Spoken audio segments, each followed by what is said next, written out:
রাজ্যের প্রথম দফার ভোট শেষ। ঘাটাল, দাসপুর এবং চন্দ্রকোনা বিধানসভার ভোট শান্তিপূর্ণভাবেই হয়েছে। বেশ কিছু বুথে 4:30 থেকে 5টার মধ্যে ভোটদান প্রক্রিয়া প্রায় শেষ। 1.5 ঘন্টা ভোটকর্মীরা বসেই ছিলেন। অনেক বুথে সময় শেষের অনেক আগেই ভোটদান প্রক্রিয়া শেষ হয়ে গেছিল। প্রায় 80 থেকে 90%, আবার কোনো কোনো বুথে 93% পর্যন্ত ভোট পড়েছে। কোথাও কোনো গন্ডগোল ঝামেলা হয়নি। সমগ্র রাজ্য জুড়ে একটা পরিবর্তনের হাওয়া দাবি করছেন বিজেপি কর্মী সমর্থকরা।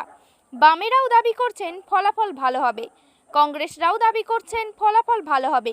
এই আবহে পশ্চিমবঙ্গের প্রথম দফার ভোটে ওই পার্সেন্টেজে ভোট পড়েছে। এই আবহাওয়া তাহলে কিসের ইঙ্গিত? নমস্কার, সাংবাদিক পাপিয়া বন্দ্যোপাধ্যায়ের রিপোর্ট। সংবাদ পাঠে আমি শ্রাবণী সাঁতরা। আপনারা দেখছেন MTV ঘাটাল।